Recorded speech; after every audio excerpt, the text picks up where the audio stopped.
بسم اللہ الرحمن الرحیم نحمدہ و نصلی علی رسولہ الکریم اما بعد۔ ہمارا جو پورا جسم ہے نا وہ تابع ہے ہماری سوچ اور سمجھ کی۔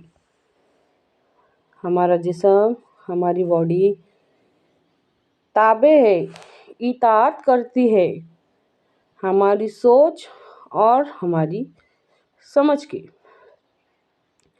اگر ہماری سوچ اور سمجھ ہمارے نفس کے تابع ہے تو ہمارا جسم نفس کے تابع۔ اگر ہماری سوچ اور ہماری سمجھ شیطان کے تابع ہے، شیطان کی اطاعت اور فرما برداری کرتے تو ہمارا جسم شیطان کی تابعداری ہے۔ اگر ہماری سوچ اور ہماری سمجھ اسلام کے تابع ہے تو نیکیوں کی طرف بڑھتے چلے جاتا ہے، انسان نیکیوں کی طرف بڑھتے چلے جاتا ہے۔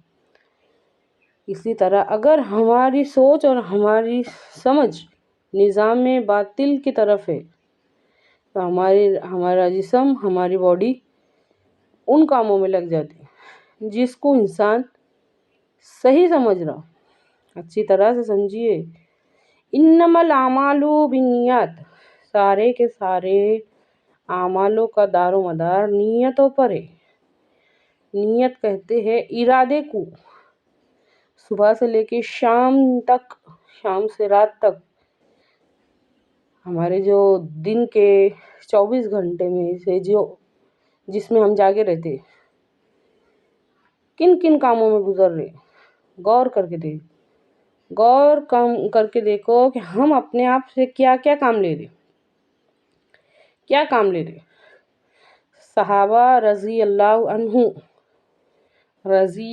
عنہ کا مطلب ہے کہ اللہ جن سے راضی ہو گیا، اور جو اللہ سے راضی ہو گئے اپنے آپ سے کیا کام لیتے تھے، ہم اپنے آپ سے کیا کام لے رہے۔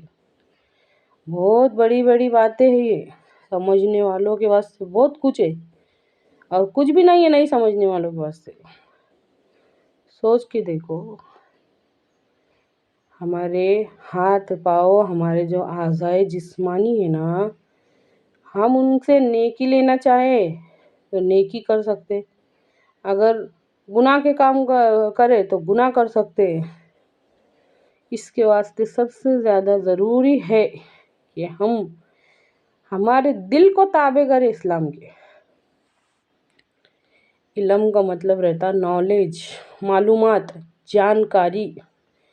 جب ہم نالج لیں گے اسلام کا، ہمارے دل میں اللہ کی محبت، اس کے رسول صلی اللہ علیہ وسلم کی محبت، اسلام کی اہمیت، اسلام کی عظمت بیٹھ جائیں گی تو ہمارے اعضاء جسمانی بھی نیکیوں کے کاموں میں لگیں گے۔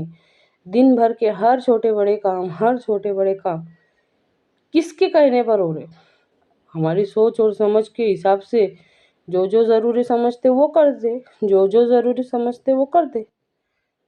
اگر ہم ان باتوں میں غور نہیں کریں گے نا تو ممکن ہی نہیں ہے کہ اچانک سے ہمارے اندر بدلاؤ آ جائے۔ اچانک سے بدلاؤ نہیں آئے گا۔ غور کر کے دیکھو، یسبح للہ ما فی السماوات و ما فی الارض، جو کچھ بھی ہے آسمانوں میں اور زمین میں، سب کے سب اللہ کی تسبیح، اللہ کی تعریف کرتا۔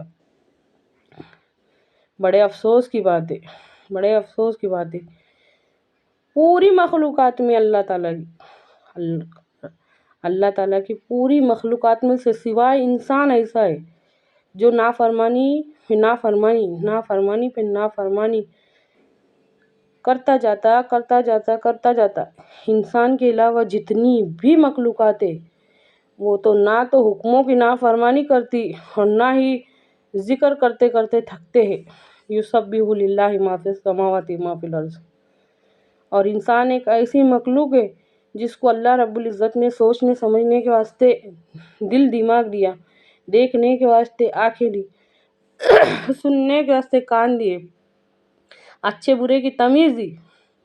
اور یہ انسان وہ ہے جو سب سے زیادہ اللہ کی نافرمانی کرتا ہے، جو سب سے زیادہ اللہ تعالیٰ کی نافرمانی کرتا ہے۔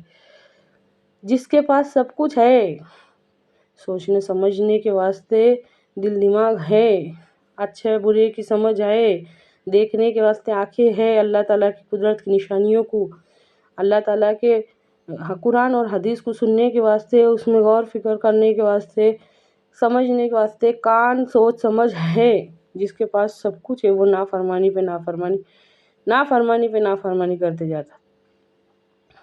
غور کرو ان باتوں میں۔ اگر ہم کو گناہوں سے بچنا ہے نا تو یہ غور کر کے دیکھو کہ ہمارے ہاتھ پاؤں کیوں گناہ کی طرف بڑھ رہے، کیونکہ ہمارے دلوں میں یہ سب باتوں کی ویلیو نہیں ہے۔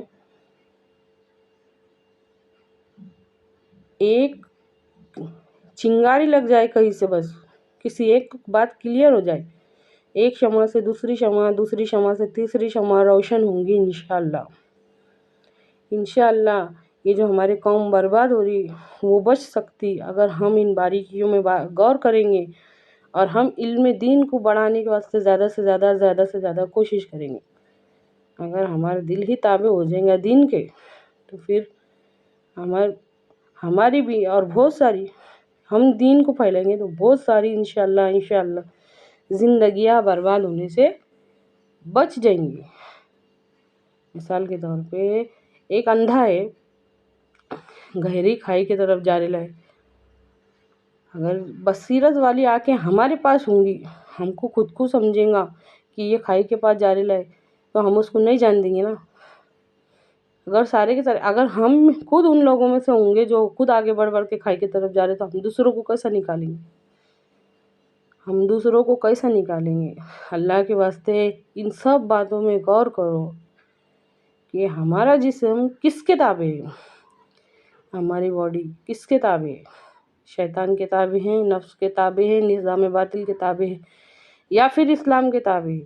اگر اسلام کے تابع ہے تو الحمدللہ پھر نیکی پہ نیکی ہوں گی، اللہ کے حکم کے پروا ہوں گی۔ اگر نہیں ہے تو اس کو کرنے کے واسطے کوشش کرو۔ اے اللہ، کہنے سننے سے زیادہ عمل کی توفیق دے، آمین۔